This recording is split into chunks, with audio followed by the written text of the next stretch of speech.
தடைகளை தகர்த்தெறிந்து புதுயுகம் படைக்கும் பெண்ணிவள், நம்பிக்கை நாயகி.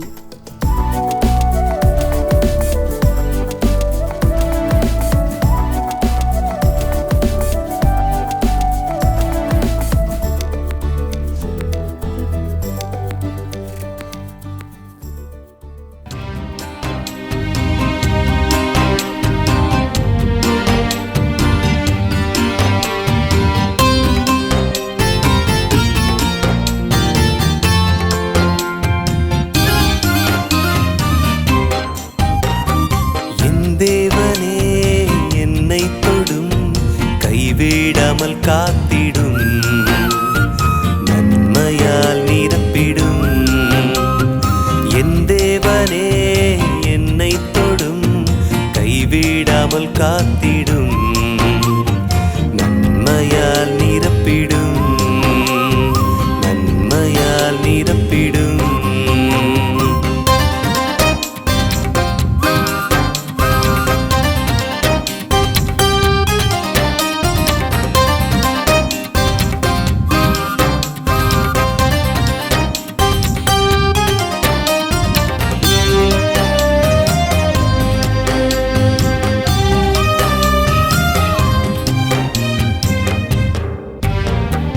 மாசற்ற மனிதனாய் மாறிடவே என்னை தொட்டிடும் அன்பான தெய்வ மகனே.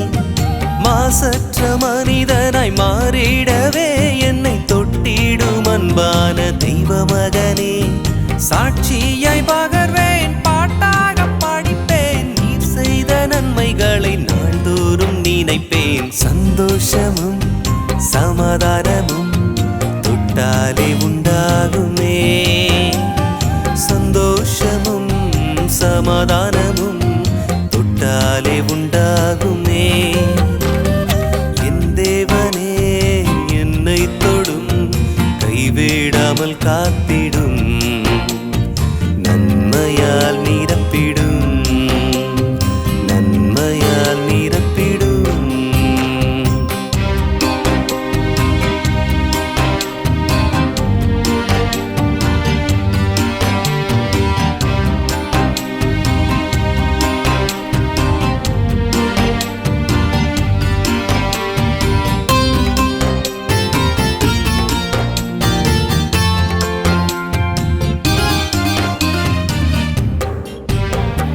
தொட்டாலே போதும் துன்பங்கள் போகும், விண்ணாட்டு மைந்தனே இறங்கி வாரும்.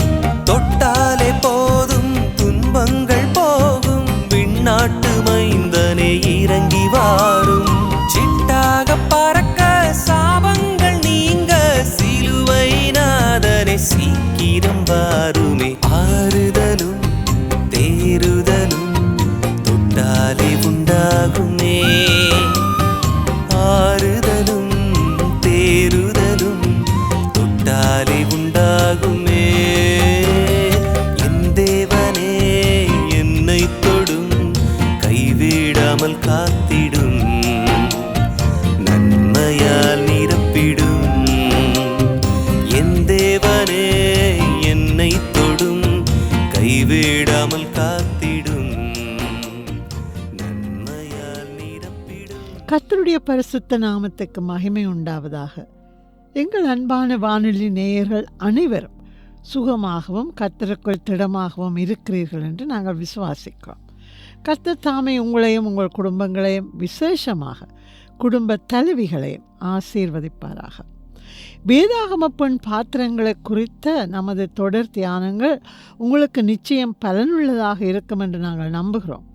உங்கள் அபிப்பிராயங்களை தயவு செய்து எங்களுக்கு தெரியப்படுத்தும். அநேகமாக நமக்கு நமது பெயர் விளங்க வேண்டும், பலர் நமது பெயரை அறிய வேண்டும் என்ற விருப்பம் எல்லாருக்கும் உண்டு. அதில் தவறில்லை.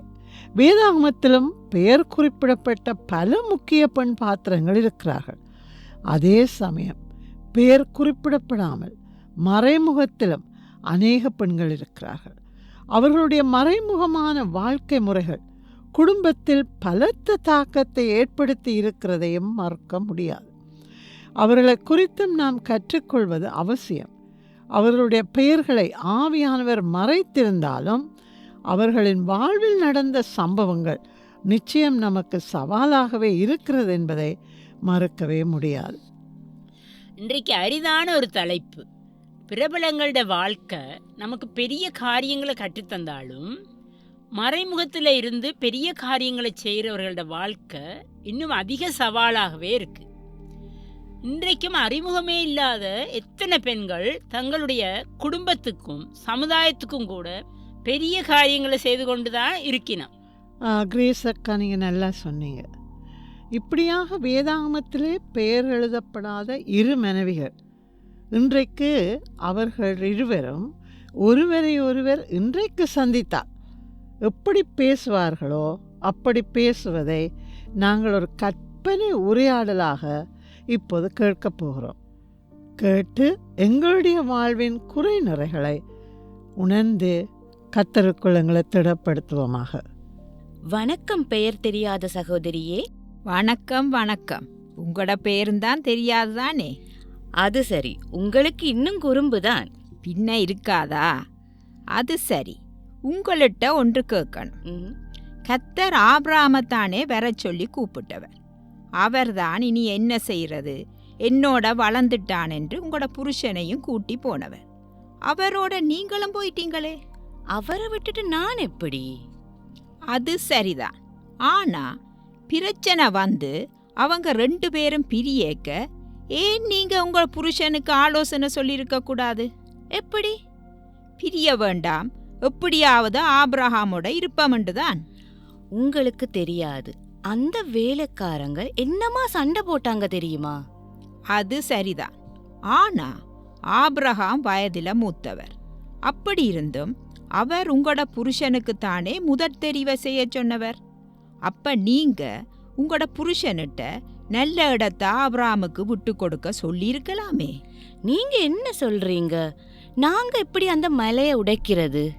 ஆனா நடந்தது என்னவென்று மறந்துட்டீங்களா? உங்களோட பெண் பிள்ளைகளுக்கு ஆபத்து வந்துட்டுது.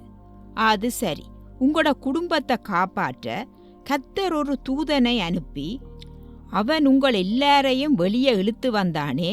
ஏன் நீங்க திரும்பி பார்த்தனீங்க? அதை நினைச்சாதான் இப்பவும் எனக்கு கவலை. இனி என்ன செய்ய? ஆனா ஒன்று சொல்றேன், நான் புருஷனுக்கு நல்ல ஆலோசனை சொல்றவளா இருக்க இல்லதான். அதுதான் நம்ம குடும்பம் இப்படி சரிந்ததுக்கு முக்கிய காரணம். அதுக்கு மேலால திரும்பி பார்க்காம போக சொல்லியும், ஐயோ நம்ம பட்டணம் நம்ம சொத்துக்கள் எல்லாம் அழிகிறதே என்று பேராசையால திரும்பி பார்த்தேன். எல்லாம் போச்சு. இப்பவும் என்னில அந்த உப்பு சுவை இருக்கு.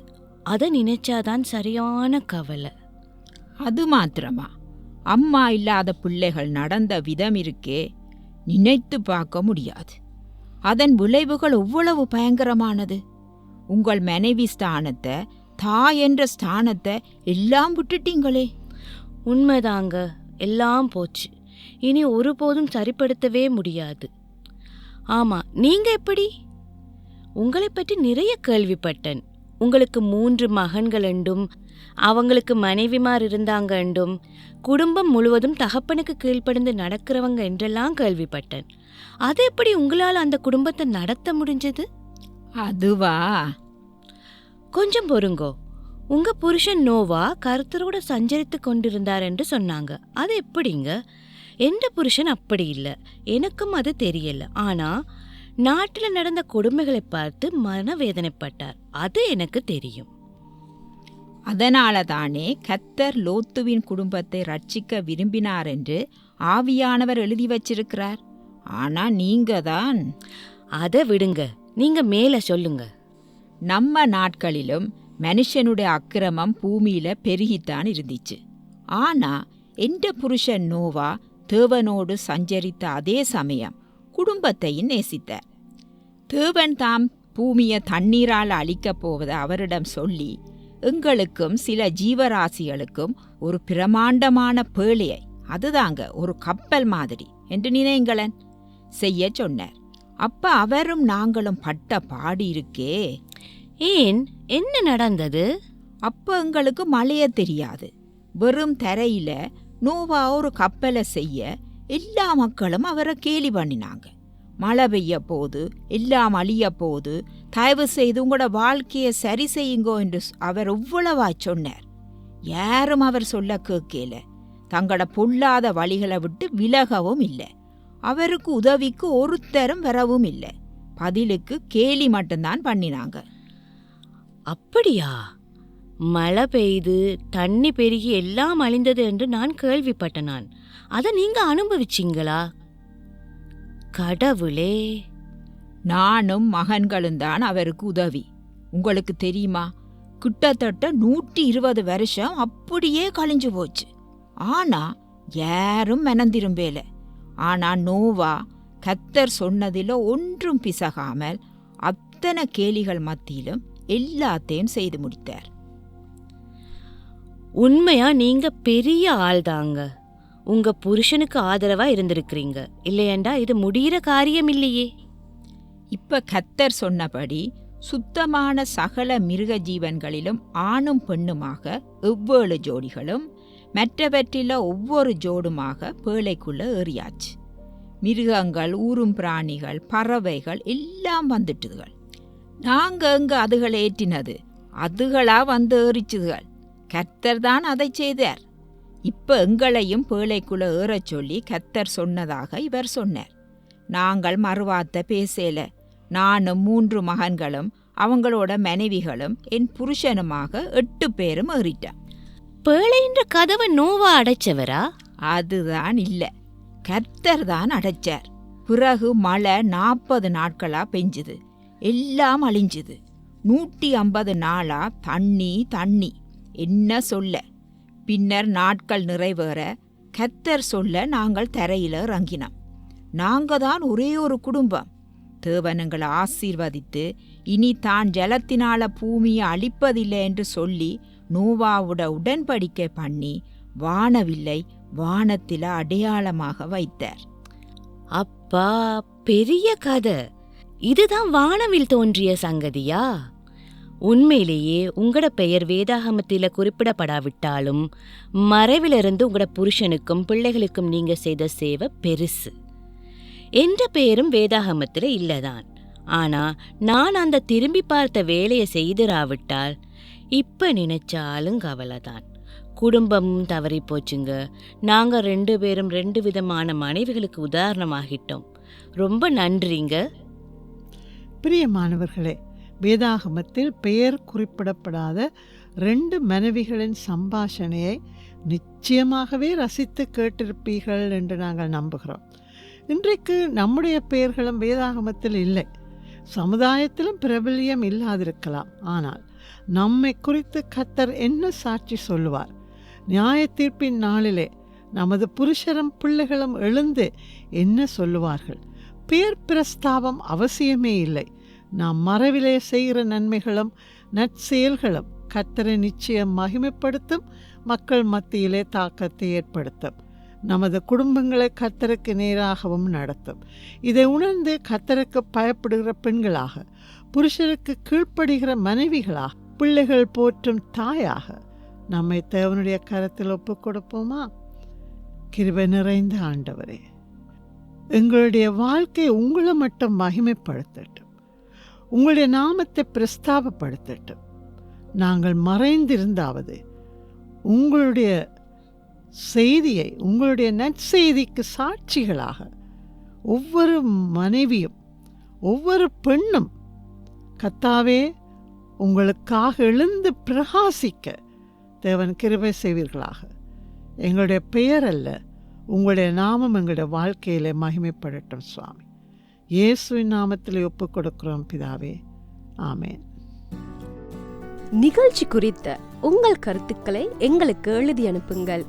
எழுத வேண்டிய முகவரி: நம்பிக்கை நாயகி, தபால் பெட்டி இலக்கம் 2, புத்தளம். SMS அல்லது வாட்ஸ்அப் மற்றும் மிஸ்கால் மூலம் எங்களை தொடர்பு கொள்ளலாம். தொடர்பு கொள்ள வேண்டிய தொலைபேசி இலக்கம் 071 99 333 44 0719 93 33 44. மீண்டும் அடுத்த நிகழ்ச்சியில் உங்களை சந்திப்போம். நன்றி.